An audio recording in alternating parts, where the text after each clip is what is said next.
क्योंकि जब तक आप लोगों की तालियों का कनेक्शन मंच के साथ में नहीं जुड़ेगा तब तक थोड़ा सा माहौल जो है वो फीका फीका सा लगेगा। और मैं नहीं चाहता कि आज का ये जो हमारा प्रोग्राम है कहीं से भी हल्का सा भी फीका हो।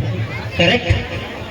तो चलिए अब इस प्रोग्राम का रुख मिजाज थोड़ा सा हम बदलते हैं और अब मैं आपके बीच में उन्हें प्रेजेंट करने वाला हूं जिनको सबसे पहले आप लोगों ने राष्ट्रीय और अंतर्राष्ट्रीय स्तर के बहुत सारे कवि सम्मेलनों में देखा और सुना है।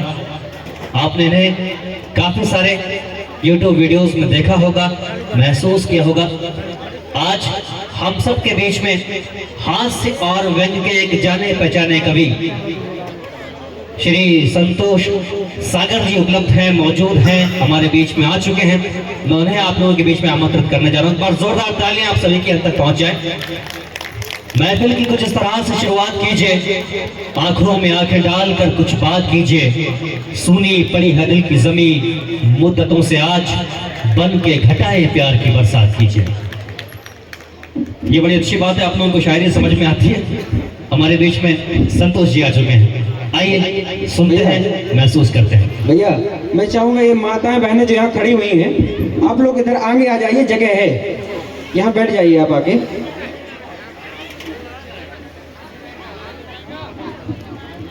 और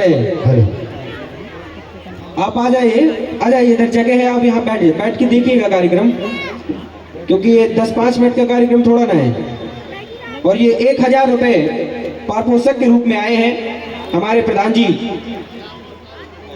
रामपाल प्रधान जी चिकासी वाले, ये माधु दीक्षित के लिए सर पकड़िए। त्वदीय पाद पंकजम नमामि देवी नर्मदे।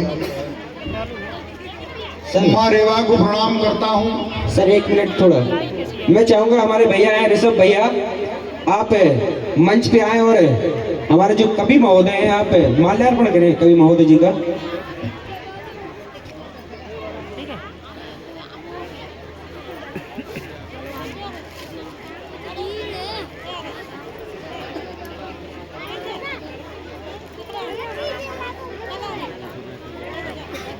सभी लोग बार जोरदार तालियां बजाइए।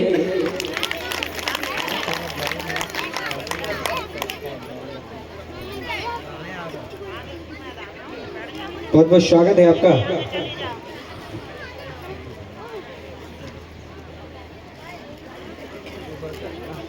अब सर आप शुरू हो जाइए।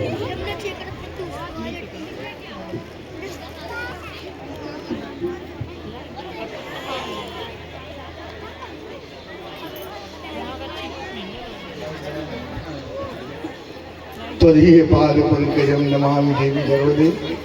मैं ऋषभ भैया का विशेष रूप से धन्यवाद करना चाहता हूँ।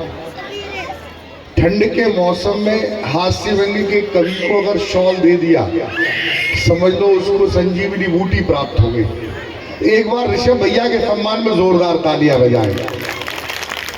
जैसे इन्होंने मेरी ठंड दूर की है, इस क्षेत्र के तमाम लोगों की ठंड दूर करें।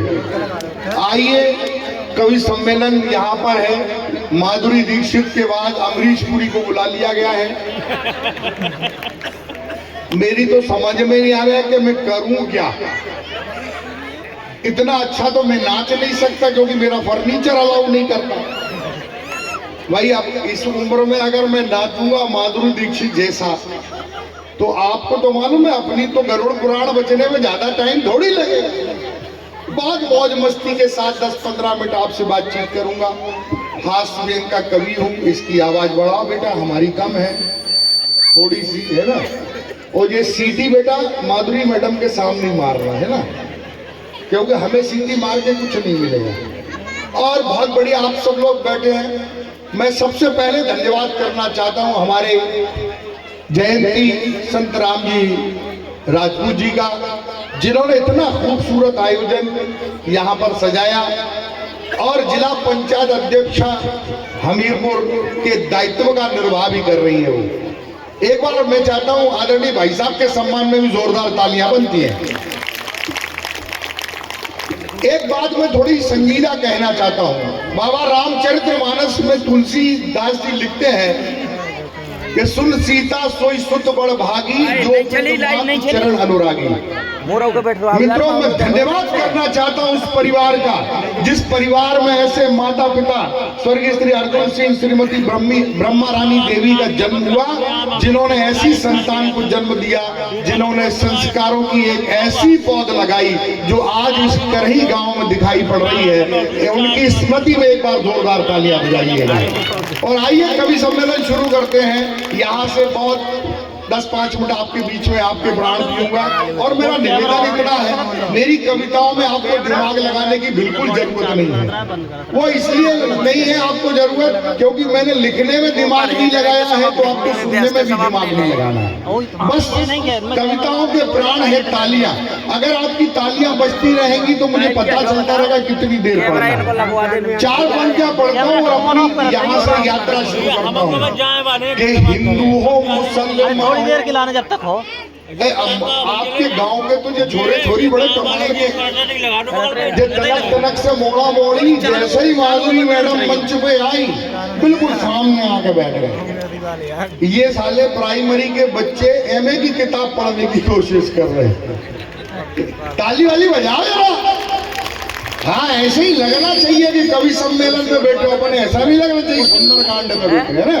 ये कन्हई ग्राम है, अगर एमए की किताब पढ़ नहीं सकते तो फाड़ फूड़ तो सकती है। नहीं बेटा, फाड़ने में बहुत नुकसान है, भारतीय संस्कृति फट जाएगी, इसलिए है ना, फाड़ने फूड़ने का कोई काम नहीं। अपन तो जोड़ने वाले लोग हैं, राष्ट्रवादी लोग हैं, जोड़ने वाले लोग हैं। 4 पंक्तियां सुनेगा कि हिंदू हो मुसलमान हो जैन हो ईसाई सिख, खुशियों के सारे गीत गाए मिलजुल के। और होली हो दिवाली हो दशहरा हो मोहर्रम ईद, सारे त्योहार हम मनाए मिलजुल के। और कवि सम्मेलन की सफलता जो चाहते हैं, कवियों का हौसला बढ़ाए मिलजुल के।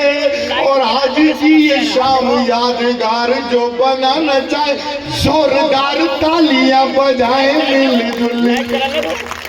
ऐसी तालियां बजेगी तो मजा आ जाएगा। और साहब, मैं तो मध्य प्रदेश हूँ, विदिशा क्षेत्र का आदमी हूँ। और विदिशा, जैसा कि अभी भैया कह रहे थे, विदिशा 2 लोगों के नाम से जाना जाता है, एक मामा और दूसरे राघव जी भाई, हमारे मध्य प्रदेश शासन के वित्त मंत्री। और तीसरे अटल जी जो वहां से चुनाव लड़े। और चौथी हमारी सांसद सुषमा स्वराज जी। तो हम तो बिल्कुल एकदम टकाटक। और प्राइमरी स्कूल के मास्टर, और प्राइमरी स्कूल के मास्टर को मध्य प्रदेश में पढ़ाने के अलावा सारे काम दिए गए। तो बैठ जाओ ना। अभी एसआरसी का काम, फिर बीआरसी का काम, फिर बीएलओ का काम, फिर परिवार नियोजन की जनगणना। अब यही समस्या हमारे साथ फंसी। मेरे साथ मैं जिस स्कूल में पढ़ाता हूँ ऐसे बच्चे पढ़ते हैं। मैंने एक बच्चे से कहा, बेटा खड़ा हो, गंगा कहाँ से निकलती है, किससे मिलती है? वो बोला, सर मेरे बाप ने बोला तू सीधा स्कूल जाना, स्कूल से घर आना, कोई कहीं से निकले किसी से मिले तेरे को कोई लेना देना नहीं। मैंने कहा मेरे बाप, मैं तुझसे पूछ रहा हूँ गंगा कहाँ से निकलती है? वो कहने लगा हमको नहीं पता। मैंने दूसरे छोरे से पूछा, मैंने कहा बेटा खड़ा हो, गंगा कहाँ से निकलती है, किससे मिलती है? वो बोला, सर मेरा मुंह मत खुलवा वरना करही गाँव में झगड़ा हो जाएगा। अबे मेरा झगड़ा नहीं होगा, बता गंगा कहाँ से निकलती है, किससे मिलती है? वो बोला, सर गंगा रात को 12 बजे निकलती है, कल्लू के लड़के से मिलती है। ताली ठोको। मैंने कहा अबे कमाल, बगल में मास्टर साहब खड़े थे। मैंने कहा मास्टर साहब ये बच्चों को क्या पढ़ा रहे हो? मैंने पूछा गंगा कहाँ से निकलती है, किससे मिलती है? एक सही जवाब नहीं। मैंने कहा मास्टर साहब तुम बताओ गंगा कहाँ से निकलती है, किससे मिलती है? वो बोले गंगा अमरकंटक से निकलती है। हमने कहा पिताजी गंगा अमरकंटक नहीं, हिमालय से निकलती है। अब बात अच्छी लगे तो पूरा सदन ताली बजाए। बोला पंडित जी बेटा 2500 रुपया की तनख्वाह में गंगा अमरकंटक से ही निकलेगी। जब तक पूरा वेतनमान नहीं मिलेगा तब तक तुम्हारा बाप भी गंगा हिमालय से नहीं निकलवा सकता। ताली ठोको इस बात पे, समस्या इधर फंसी पड़ी है। और साहब अभी एक दिन की बात देखो, एक दिन एक स्कूल में आग लग गई, हमारे स्कूल में आग लग गई। और वो एक मोड़ा खड़ा इतनी जोर जोर से रो रहा। मैंने कहा बेटा क्या हो गया? तेरे को स्कूल से बड़ा प्रेम है, तू इसलिए रो रहा है? कह लगे नहीं मास्टर साहब जे से नहीं रो रहे, हम तो जे से रो रहे हैं कि तुम बच गए। समस्या इधर अपन, मैं दूसरे के बच्चों की क्या बात करूं, मेरा खुद का लड़का इंग्लिश मीडियम से पढ़ता है। एक दिन मेरे पास आया, बोला पापा कहाँ आप कभी सम्मेलन में मारे मारे फिरते हो? मैंने कहा क्या हो गया? कहना मेरा अंग्रेजी का पेपर, आपको कोई अगर हिंदी का पेपर, आपको हिंदी में कोई निबंध आता हो तो बताओ। तो संतराम भाई साहब अपने जीवन में एक ही निबंध था, हमने पहली से लेकर पोस्ट ग्रेजुएशन गाय के निबंध से ही पास कर ली। मैंने कहा तू भी लिख, गाय एक उपयोगी पशु है, उसके 4 पैर होते हैं, 2 सींग होते हैं, गाय घास खाती है, गाय कई प्रकार की होती है, काली पीली सफेद चितकबरी गाय अच्छे प्रकार की होती है। वो बोला यार पापा ये तो ठीक है, किसी और जानवर पे निबंध जाए तो। अबे मैंने कहा तू कभी का लड़का है, तेरे में इतनी अकल होना चाहिए, तू एक काम करना, गाय का नाम हटाना, जानवर का नाम चिपका देना। मैं 3 दिन बाद घर गया और जैसे ही मैं घर गया मैंने पूछा गुड्डू पेपर हुआ? क्या पापा हो गया? कहला पेपर कैसा गया? कहला एकदम झकास। मैंने कहा निबंध आया था? वो बोला आया था। अबे मैंने कहा निबंध काय पे आया था? वो बोला बाप पे आया था। ताली जोरदार बनती है। अबे मैंने कहा तूने क्या लिख दिया? कहला लिख दिया पापा बाप एक उपयोगी पशु है, उसके 4 पैर होते हैं, 2 सींग होते हैं। सवाल तो जब हो गया साहब, जब वो ये भी लिखा है कि बाप घास खाते हैं। समस्या इधर नहीं, बात अगर इधर ही खत्म हो जाती तो ठीक, आगे वो ये भी लिखा है कि बाप कई प्रकार के होते हैं, काले पीले सफेद चितकबरे बाप अच्छे प्रकार के होते हैं। और भाई साहब एक बात वो ऐसी लिख आया जिस पर मैं पूरे सदन की ताली चाहता हूं, जो मैंने भी उसे नहीं बताई थी। वो ये भी लिख आया कि बाप सुबह से हम 2 लीटर दूध भी देते हैं। समस्या इधर फंसी पड़ी है। हमारी शिक्षा पद्धति का ये हाल है। और साहब अपने यहाँ तो ये हाल है, मैं आपको नेतागिरी पे कोई किसी प्रकार की कोई कविता नहीं सुनाऊंगा, और खास तौर पे राहुल जी पर तो कोई कविता नहीं सुनाऊंगा। राहुल जी का हम बड़ा सम्मान करते हैं, वो इसलिए करते हैं कि वो हमारे कुल देवता हैं। हम कवियों के कुल देवता वे ही हैं, अगर वे ना हो तो हमारी कविता ही ना बने। तो इसलिए उन पर कोई टेंशन का काम नहीं। केवल 4 पंक्तियां पढ़ता हूं मैं, 4 पंक्तियों के माध्यम से कि जिस दिन से पड़ गया हूं शादी के झमेले में, जिस दिन से पड़ गया हूं शादी के झमेले में, उस दिन से रो रहा हूं किस्मत पे अकेले में। और बेटी पत्नी हमारी देखो एसी में सो रही है, सागर मियां पड़े हैं भैंसों के तबेले में। ताली बजाओ। अब बोलना पड़ा, एक एक के कान में नहीं कह सकता मैं आके ताली बजाओ। और समस्या इधर नहीं है, समस्या दूसरी जगह ही फंसी है। साहब एक बार क्या हुआ, गांव में बड़े कमाल, अपन तो बुंदेलखंडी है, ठेठ बुंदेलखंडी। अब यहाँ से शुरू होते अपन तो ठेठ बुंदेलखंडी।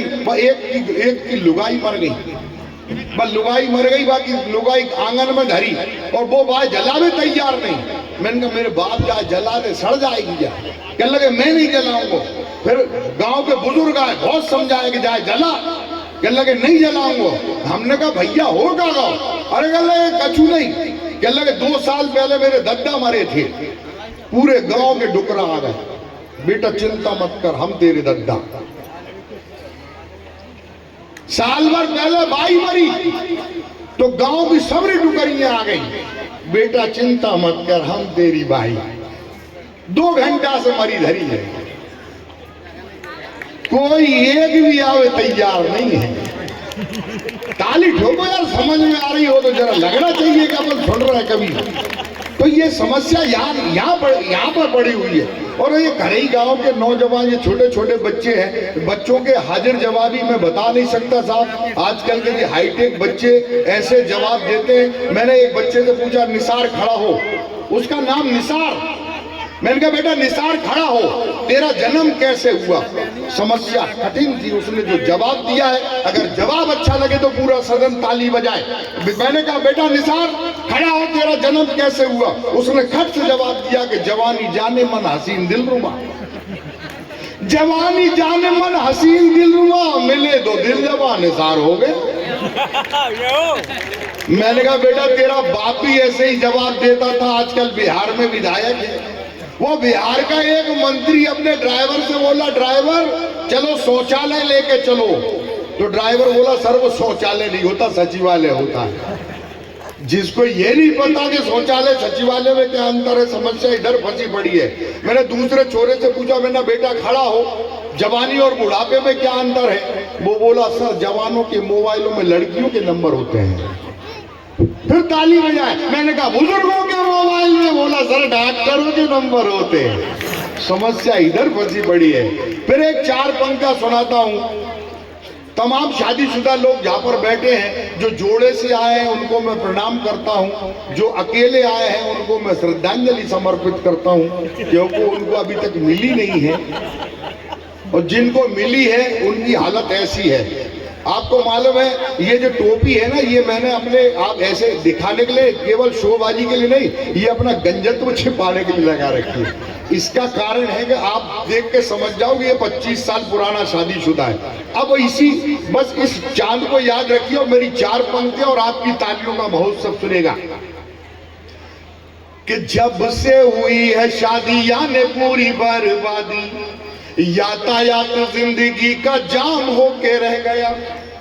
कि जब से हुई है शादी यानी पूरी बर्बादी, यातायात जिंदगी का जाम होके रह गया।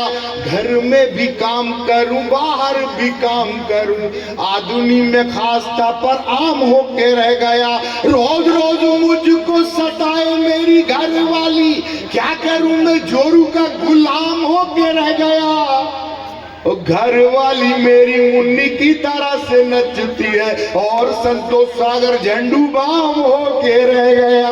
ठोको ताली। इति श्री देवाखंडे पंचमो अध्याय। आप लोग सही में ऐसे बैठे थे, सत्यनारायण की कथा को प्रसाद संतराम भाई साहब ने दावत तो दे ही है ना। जयंती भाभी आपको मालूम है अपनी तरफ से दावत तो हुई, मालिक खुद ही ऐसा। देखो ताली बजाने का एक नियम याद रखो, जैसे ही महिलाएं इस हाथ को देखें, जहाँ हाथ में अपने पति का दर्शन करें और लगे लगे लगे लगे लगे ऐसे ताली बजाना। और जितने पुरुष भाई बैठे हैं उनसे निवेदन पे जहाँ हाथ को देखें, लेकिन अपनी पत्नी के दर्शन ना करें, अपनी पड़ोसन का दर्शन करें। लगे लगे लगे लगे बजाते हैं। ठोको एक बार जोरदार तालियां। तो चार पंक्तियां फिर सुनाना चाहता हूं। देखिए बहुत सारी बातें ऐसे हैं कि हमारे बुजुर्ग हैं कि मोहब्बत की निशानी दिख रही है, मोहब्बत की निशानी दिख रही है, बुढ़ापे में जवानी दिख रही है। मोहब्बत की निशानी दिख रही है, बुढ़ापे में जवानी दिख रही है। उसे मत गौर से देखो तुम सागर, तेरे बच्चों की नानी दिख रही है। तो समस्या इधर फंसी पड़ी है। मित्रों एक शब्द आप तक सुनाता हूं, ये छोटे छोटे बच्चे हैं। एक लड़के ने कहा कि मैं तेरा ब्याह करा रहा हूं, ब्याह करा रहा हूं, तू एक काम करना, दहेज कर रही मांग लेना। वो दहेज में क्या मांग लाया? चार पंक्तियां हास्य व्यंग का एक विलक्षण प्रयोग इस हिंदी के सबसे छोटे बेटे ने किया, आप तक पहुंचाता हूं, सुनेगा। कि एक बाप अपने बेटा को समझाए रहे हो, बेटा तेरो ब्याह बड़ी धूम से रचाऊंगो, मांगो दहेज नहीं करूंगो परहेज मोह। भैया बंदूक लेके कहते ए दद्दा। एक बार ऐसा ही हुआ भाई साहब, एक बार मैं कविता पढ़ रहा था, एक आदमी बंदूक लेके 3 बार इधर से गुजर गया। मैंने कहा भाई साहब आप कहो तो कविता बंद कर दें। कहने लगे नहीं आप तो हमारे मेहमान हो, पढ़ो, हम तो उसे ढूंढ रहे हैं जो आपको बुला के लाया है। इसलिए एक बार उनके सम्मान में भी ताली बजाई दो आप जोरदार। कि एक बाप अपने बेटा को समझाए रहे हो, बेटा तेरो ब्याह बड़ी धूम से रचाऊंगो, मांगूंगो दहेज नहीं करूंगो परहेज मोहे, जितनो मिलेगो बासे दूनो रखवाऊंगो। अब उस बेटे का जवाब और आपकी तालियों का महोत्सव कि बेटा बोलो बाबू से करा दे मेरो ब्याह बाबू, मैं भी तो को एक चमत्कार दिखलाऊंगा, ओ ससुरो कहेगो जो ले जाओ छोरी लाला जी, तो संग में दहेज मेरी सास मांग लाऊं। तालियां ठोको। ये मौज मस्ती। एक आखिरी एक बात सुनाता हूँ, फिर इसके बाद एक छोटी सी कविता और अपनी वाणी को विराम देता हूँ। एक आखिरी बात है, एक बार क्या हुआ कि हम तो पंडित आदमी हैं, आपको मालूम है, और हमें सब तरह के मंत्र आते हैं, सारे मौत के, मैयत के, शादी के, ब्याह के सारे मंत्र आते हैं। बस फर्क ये कि कौन सा कहाँ पढ़ना ये भूल जाता हूँ। एक बार ऐसा ही हो गया। क्या हुआ कि मेरे एक मित्र ने कहा, यार संतोष एक काम करना है यार, वो कथा वाचना है। मैंने कहा बोलो, वाच देंगे, अपना तो काम ही यही है। मैंने कहा बोलो कितने बजे आ जाए, कहाँ आ जाए? कहला एक काम करो, रात को 12 बजे आ जाओ और खेत पे आ जाओ। अपने कहा मतलब, अपने दक्षिणा से मतलब, अपने पोथी पतंगड़े उठाए और हम खेत में पहुंच गए। हमने देखा ऐसी भीड़ लगी थी, जैसे ही भीड़ देखी अपना पंडित्व जाग गया और हम शुरू हो गए। गणनान्त्वा गणपति गुंगवामहे प्रियनान्ता प्रियपति गुंगवा निधिनान्ता निधिपति गुंगवामहे। इतने मंत्र पढ़े कि सब आड़े हो गए। लेकिन कमाल ये हो गया कि बीच में एक दादा उठे, और दादा उठे तो कह लगे काय महाराज जग ऐसी कथा। मैंने कहा दादा क्या हुआ?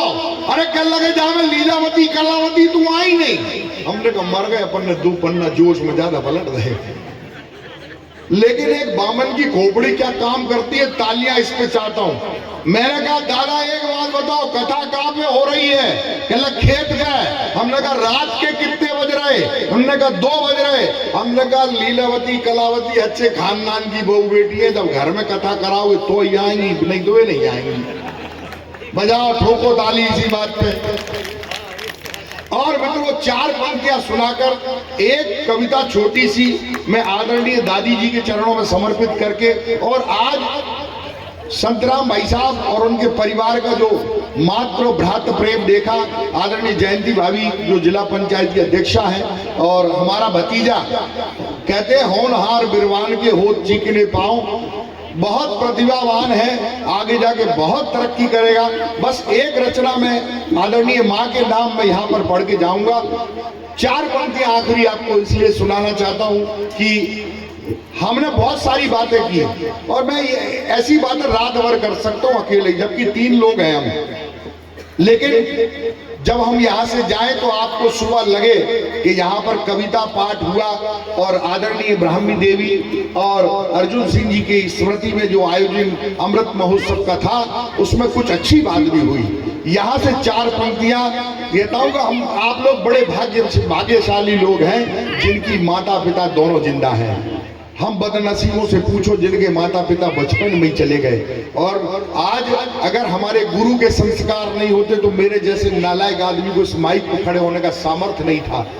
बस यहीं से 4 पंक्तियां माँ के सम्मान में पढ़ना चाहता हूं, और आपको यहाँ पर बताना चाहता हूं कि खुशियां हैं तो गम भी है, खुशियां हैं तो गम भी है, प्यार भरे मौसम भी है, सर पे माँ का साया है, जन्नत वाले हम भी हैं।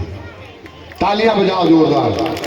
और आदरणीय संतराम भाई साहब, केवल 10 लाइनें हैं, और ये आपको ये लगे कि ये कविता मैंने नहीं लिखी, आपने लिखी है। यहाँ बैठे हर व्यक्ति को ये लगेगा कि ये कविता नहीं है, आप बीती, मैंने भी आप बीती लिखी है, कविता नहीं लिखी।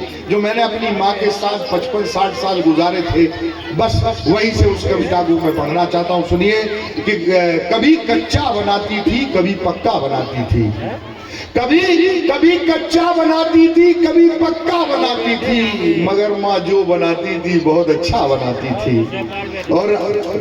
और शेर सुनिए, लाइनें सुनिए कि किताबें, हमने गरीबी के दिन देखे हैं, जो मेरे गरीब भाई हैं जिन्होंने गरीबी देखी है अपने किसानी के जमाने में, उस वक्त की पंक्तियां सुनेगा कि किताबें हाथ में लेकर मैं जब स्कूल जाता था, किताबें हाथ में लेकर मैं जब स्कूल जाता था, पुराने पेंट से अम्मा मेरा बस्ता बनाती थी। किताबें हाथ में लेकर मैं जब स्कूल जाता था, पुराने पेंट से अम्मा मेरा बस्ता बनाती थी। पिताजी जब कभी गुस्से में मुझको मार देते थे तो माँ मुझको मनाने प्यार से हलवा बनाती थी। पिताजी जब कभी गुस्से में मुझको मार देते थे तो माँ मुझको मनाने प्यार से हलवा बनाती थी। मैं 55 साल का होकर के माँ से रूठ जाता था मैं 55 साल का होकर के माँ से रूठ जाता था। मेरी नन्ही शरारत फिर मुझे बच्चा बनाती थी। और हमारे एक तहजीब की बात कहना चाहता हूँ, हमारी माताएं बैठी हैं देखिए घूंघट में, जब दादा घर में आते थे तो बहुएं सर ढाक लेती थी। बस इसी बात को मैंने कोशिश कहने की है, जहाँ पर के मेरे दादाजी दरवाजे पे आकर खांस देते थे। मेरे दादाजी दरवाजे पे आकर खांस देते थे। माँ आंचल सर पे लेके लाज का पर्दा बनाती थी। मेरे दादाजी दरवाजे पे आकर खांस देते थे। माँ आंचल सर पे लेके लाज का पर्दा बनाती थी। मैं नंगे पांव जब भी खेत की मेड़ों पे चलता था। आप लोग अपन लोग किसान लोग हैं और बुंदेलखंड के किसान हैं। खेत की कीचड़ में खड़े होकर धान बोने का सामर्थ्य अगर अपने पास है तब पढ़ता हूं कि मैं नंगे पांव जब भी खेत की मेड़ों पे चलता था तो कांटे बीन कर अम्मा मेरा रास्ता बनाती थी। तो कांटे बीन कर अम्मा मेरा रास्ता। बहुत बहुत धन्यवाद। जय भारत, जय हिंद।